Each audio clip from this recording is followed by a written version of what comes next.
ఆచి చికెన్ మసాలా. పశ్చిమ బెంగాల్ రాజకీయాల్లో ట్విస్టుల మీద ట్విస్టులు కొనసాగుతున్నాయి. 2 రోజులుగా జరుగుతున్న రాజకీయ పరిణామాలతో టీఎంసీ కాంగ్రెస్ పార్టీలో విలీనం కాబోతోందన్న ప్రచారం జరుగుతోంది. ఇక ఢిల్లీలో జరిగిన కీలక భేటీలు యూహాగానీలకు మరింత బలం చేకూర్చాయి. రీసెంట్ గా బెంగాల్లో ఓడిన తర్వాత తృణమూల్ కాంగ్రెస్ లో అంతర్గత కొమ్ములాటలు తీవ్రమయ్యాయి. మరోవైపు బీజేపీ నుంచి ఒత్తిళ్లు కూడా పెరుగుతున్నాయి.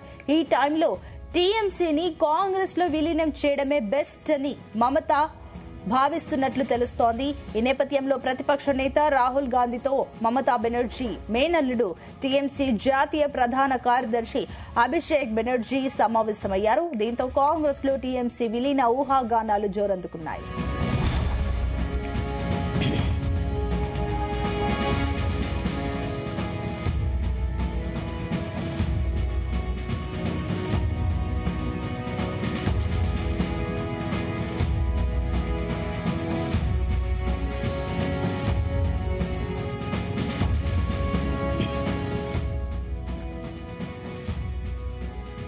పశ్చిమ బెంగాల్ రాజకీయాల్లో ట్విస్టుల మీద ట్విస్టులు కొనసాగుతున్నాయి. 2 రోజులుగా జరుగుతున్న రాజకీయ పరిణామాలతో టీఎంసీ కాంగ్రెస్ పార్టీలో విలీనం కాబోతోందన్న ప్రచారం జోరందుకుంది.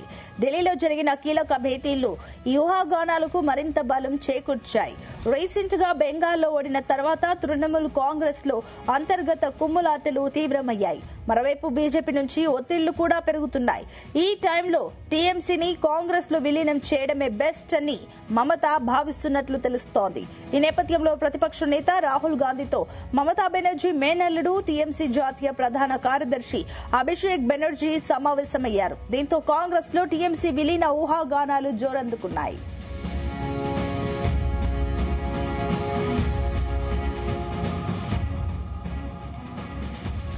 ఇదే అంశానికి సంబంధించి మరిన్ని డీటెయిల్స్ మా చీఫ్ న్యూస్ కోఆర్డినేటర్ రాధాకృష్ణ అందిస్తారు. Radhakrishna, good morning. Good morning Sunitha. Congress లో టీఎంసీ విలీనం అవుతుందా? ఇప్పుడు ఈ చర్చ గత 2 రోజులుగా ఢిల్లీ వ్యాప్తంగా కూడా, ఢిల్లీతో పాటు దేశవ్యాప్తంగా చర్చ జోరుగా జరుగుతా ఉంది. ఊహాగానాల తెరకు తీస్తా ఉంది. ఎందుకంటే వరుసగా ఒకవైపు టీఎంసీ అధినేత్రి మమతా బెనర్జీ సోనియా గాంధీతో, అదే విధంగా టీఎంసీకి సంబంధించినటువంటి కీలక నేత అభిషేక్ బెనర్జీ మమతా బెనర్జీ మేనల్లుడు రాహుల్ గాంధీతో భేటీ అవుతున్నాం, గంటల తరబడి సమావేశం అవుతున్నాం. ఇవన్నీ ఏదైతే చర్చ జరుగుతుందో వాటన్నిటికీ ఈ ఊహాగానాల కొంత బలాన్నిచ్చేలా కనబడతా ఉన్నాయి.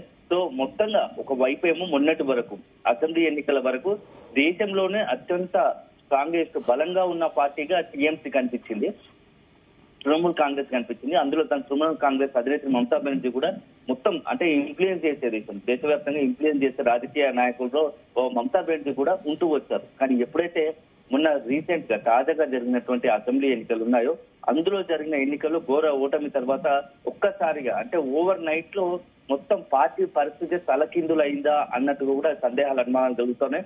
సో మొన్నటి వరకు అధికారంలో ఉన్నంత వరకు అసెంబ్లీ ఎన్నికల వరకు కూడా అత్యంత స్ట్రాంగెస్ట్, అత్యంత బలోపేతంగా కనిపించినటువంటి తృణమూల్ కాంగ్రెస్ ఫలితాలు వచ్చిన తర్వాత కొద్ది రోజులకే ఒక నెల రోజుల్లోపే అనూహ్యమైన పరిణామాలు, ఒక రకంగా పార్టీ అత్యంత బలహీనమైన పరిస్థితి, అదే సందర్భంలో పార్టీ అసలు ఉంటుందా లేదా అనే పరిస్థితికి రావడం కూడా కొంత తీవ్రంగా చర్చ జరుగుతూ ఉంది. సో దానికి కారణం ఏంటంటే ఒకవైపు ఏమో అసెంబ్లీలో మమతా బెనర్జీకి సంబంధించి టీఎంసీ పార్టీ 80 సీట్లు మొన్నటి ఎన్నికల్లో గెలిచింది.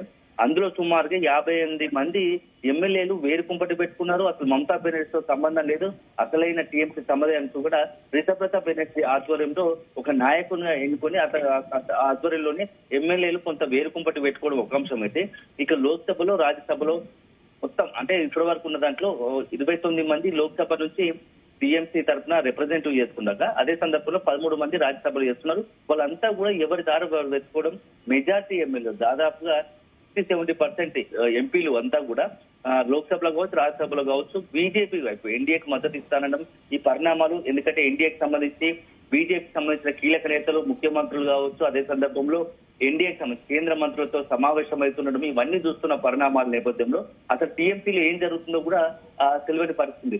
దీనికి తోడు అదే సందర్భంలో ఇండియా కూటమి సమావేశంలో పాల్గొనడానికి ఢిల్లీ వచ్చినటువంటి మమతా బెనర్జీ గతంలో ఎప్పుడు లేనట్టుగా, ఎందుకంటే గతంలో ఇండియా కూటమి సమావేశానికి కూడా హాజరు కాని పరిస్థితి, తన రిప్రజెంటేటివ్ గా ఎంపీని పంపించే పరిస్థితి. కానీ ఇప్పుడు తనే స్వయంగా రావడం ఎన్నికల ఫలితాల తర్వాత వచ్చి 2-3 రోజుల తరబడి ఢిల్లీలో ఉండడం, అందులోనూ కాంగ్రెస్ అధినేత్రి సోనియా గాంధీతో పాటు కీలకమైన నాయకులు రాహుల్ గాంధీతో సమావేశం అవుతుంది. ఇవన్నిటికి కూడా ఏదైనా కొంత సంచలనమైన నిర్ణయం మమతా బెనర్జీ తీసుకోబోతుందా? ఇప్పుడున్నటువంటి పరిస్థితుల్లో టీఎంసీ పార్టీ, తృణమూల్ కాంగ్రెస్ పార్టీకి సంబంధించి రోజు రోజుకు రాజకీయంగా చాలా ఇబ్బందికర పరిస్థితిలోకి వెళ్తుంది. ఎంపీలు, ఎమ్మెల్యేలు ఎవరి దారి వాళ్ళు చూసుకుంటున్నారు. ఇలాగే కంటిన్యూ అయితే అసలు పార్టీ మనుగడే కష్టంగా మారుతుందా అనే ఒక అనుమానం, సందేహం అందరిలో ఉంది. ఈ నేపథ్యంలోనే తాజాగా నిన్న నుంచి కూడా ఈ యొక్క పెద్ద ఎత్తున ఒక ప్రచారం జరుగుతోంది. ఎప్పుడైతే సోనియా గాంధీతో మమతా బెనర్జీ భేటీ అయ్యారో అప్పటి నుంచి కూడా ఒక అంశం తెరపైకి వచ్చింది. పెద్ద ఎత్తున అంటే ఢిల్లీతో పాటు, ఢిల్లీ రాజకీయ వర్గాలతో పాటు దేశవ్యాప్తంగా కూడా తృణమూల్ కాంగ్రెస్ ఇప్పుడున్న పరిస్థితిలో మనుగడ సాధించాలంటే ఇబ్బందికరంగా ఉంటుంది. కాబట్టి సో ఆల్టర్నేట్ గా ఎంపీలను కావచ్చు, ఉన్నవారిని పార్టీని కాపాడుకోవాలంటే తృణమూల్ కాంగ్రెస్ లో విలీనం చేస్తే బాగుంటుంది అనే ఒక ప్రతిపాదన తృణమూల్ కాంగ్రెస్ నుంచి వచ్చింది అన్నట్టుగా కూడా కొంత మీడియాలో, జాతీయ మీడియాలో పెద్ద ఎత్తున కథనాలు, అదేవిధంగా ప్రచారం జరుగుతూ ఉంది. ఎందుకంటే సోనియా గాంధీతో భేటీ అయినప్పుడు ఒకవైపు సోనియా గాంధీతో మమతా బెనర్జీ, రాహుల్ గాంధీతో అభిషేక్ బెనర్జీ, ఈ భేటీలే ఈ యొక్క ఊహాగానాలకు మొత్తం కూడా బలాన్ని ఇస్తున్నాయి. ఈ నేపథ్యంలో అసలు ఏం జరగబోతా ఉంది? నిజంగానే తృణమూల్ కాంగ్రెస్ ఇప్పుడున్న పరిస్థితుల్లో కాంగ్రెస్ లో విలీనం అయ్యే అవకాశాలు ఎంత మేర ఉన్నాయి అంటే మాత్రం రెండు రకాల వాదనలు బలంగా వినబడతా ఉన్నాయి. ఎందుకంటే ఇప్పుడున్న పరిస్థితుల్లో ఇట్లాగే వదిలేస్తే పార్టీ మొత్తం మనుగడే కష్టమవుతుంది. దానికి తోడు పైపెచ్చు ఒకవైపు మమతా బెనర్జీ కావచ్చు, అభిషేక్ బెనర్జీ పైన అనేకమైనటువంటి సిబిఐ, ఈడీ కేసులు ఉన్నాయి. సో వాటన్నిటి కూడా వ్యక్తిగతంగా కూడా వాళ్ళకి ఇబ్బందికర పరిస్థితులు ఉంటాయి. కాబట్టి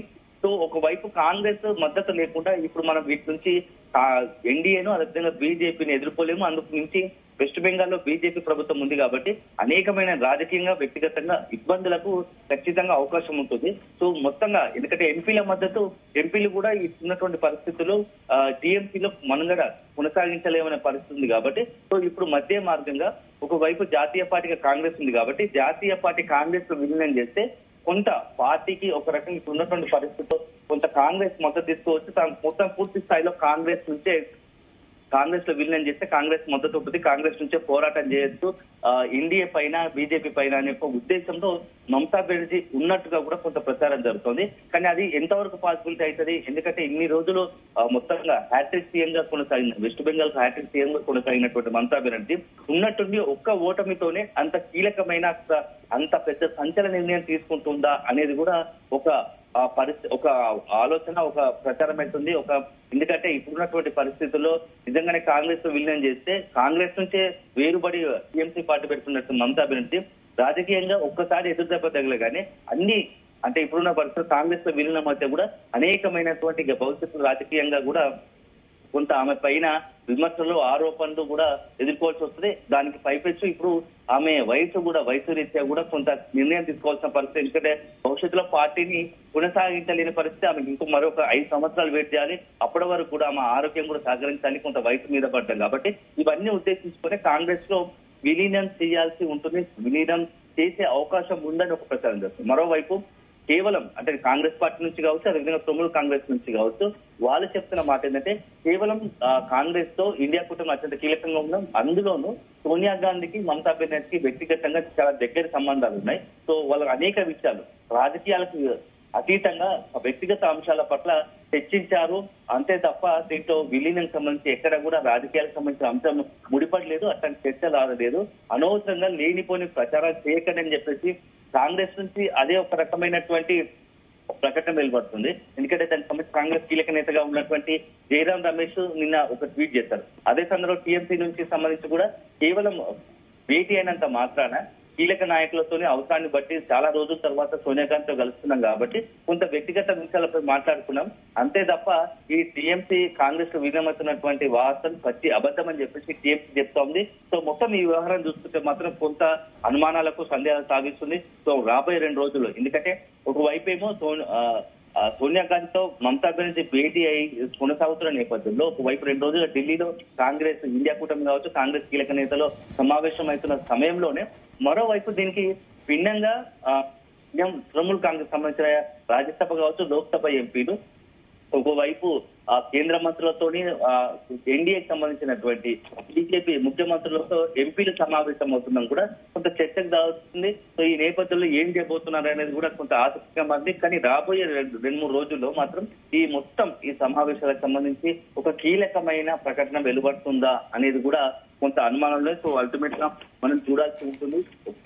ఒక్క ఎన్నికతోనే తృణమూల్ కాంగ్రెస్ మొత్తం రాజకీయ భవిష్యత్తు మారిపోయిందా అనేది కూడా తెలుస్తోంది. సో మొత్తంగా కూడా రాహుల్ గాంధీతో బుధవారం అభిషేక్ బెనర్జీ సుమారు గంటన్నరకు పైగా కూడా సమావేశమై చర్చలు జరిపారు. సో ఇది ఆ వివరాలను రెండు పార్టీలు కూడా ఇప్పటికి కూడా కాంగ్రెస్ కావచ్చు, తృణమూల్ కాంగ్రెస్ కావచ్చు, ఇప్పటి వరకు కూడా వెల్లడించలేదు. సో దీంతో పాటుగా ఒకవైపు విపక్షాల ఐక్యత, ప్రజా సమస్యలపై కేంద్రాన్ని ఎలా ఎదుర్కోవాలనే అంశాలపైనే నేతలు అంటే కాంగ్రెస్ సంబంధించిన తృణమూల్ కాంగ్రెస్ కీలక నేతలు చర్చ జరిపినట్టుగా కూడా టీఎంసీ నేతలు చెప్తున్నారు. సో ఢిల్లీలో ఇటీవల జరిగినటువంటి ఇండియా కూటమి సమావేశాలకు కొనసాగింపుగానే ఈ వరుస సమావేశాలు జరుగుతున్నాయని చెప్పేసి, అంతకు మించి వీటికి ప్రాధాన్యత లేదని చెప్పేసి కూడా ఇటు కాంగ్రెస్ నుంచి అంటే గతంలో కాంగ్రెస్ లో ఉండి సో 1998లో మమతా టీఎంసీ స్థాపించారు. ఆ తర్వాత పశ్చిమ బెంగాల్లో బలమైన రాజకీయ శక్తిగా ఎదిగింది. సో అప్పటి నుంచి కూడా అప్రమత్తంగా కంటిన్యూగా తృణమూల్ కాంగ్రెస్ వెస్ట్ బెంగాల్లో మమతా బెనర్జీ ఆధ్వర్యంలోని టీఎంసీ తనదైన ఒక ముద్ర వేసింది. కానీ మొన్నటి ఎన్నికలతో అదంతా కూడా ఒక్కసారిగా తలకిందులైన పరిస్థితి. సో ఇప్పుడు ఈ నేపథ్యంలోనే ఒకవైపు రాజ్యసభ ఎంపీల రాజీనామా, మరోవైపు ఎమ్మెల్యేల సపరేట్ కుంపటి, దానికి తోడు లోక్సభ ఎంపీలు ఒక్కొక్కరుగా ఎన్డీఏకి మద్దతు ఇస్తున్నామని లేఖ రాయడం, మొన్న 20 మంది ఎంపీలతో కలిసి లోక్సభ స్పీకర్ కు లేఖ రాయడం, ఇవన్నీ చూస్తా ఉంటే మొత్తంగా మమతా బెనర్జీ ఇప్పుడు టీఎంసీ పార్టీ కొంత రాజకీయంగా ఇబ్బందికర పరిస్థితిలో ఉంది. సో ఇట్లాంటి పరిస్థితుల్లో మరి మొత్తం అధినేత్రి మమతా బెనర్జీ నుంచి ఎలా బయటపడతా ఉంది, ఎలా ఈ మొత్తం వ్యవహారాన్ని ఎలా డీల్ చేస్తా ఉంది. సో ఇప్పుడు ఒక రకంగా రాజకీయంగా పెను సవాళ్ళను ఎదుర్కొంటుంది. సో మొత్తంగా వాళ్ళందరినీ సొంత ఎంపీలను ఎమ్మెల్యేలను కాపాడుకోవడానికి వ్యూహాత్మకంగా రాజకీయంగా ఎట్లాంటి అడుగులు వేస్తుందో కూడా వేచి చూడాలి. లేని పక్షంలో నిజంగానే ఇప్పుడు ఏదైతే ఊహాగానాలుగా చర్చ జరుగుతా ఉందో, పెద్ద ఎత్తున కథనాలు వస్తున్నాయో, కాంగ్రెస్ లోనే విలీనం చేస్తే రాజకీయంగా కూడా ఇక కాంగ్రెస్ నుంచే పోరాడితే బాగుంటుంది.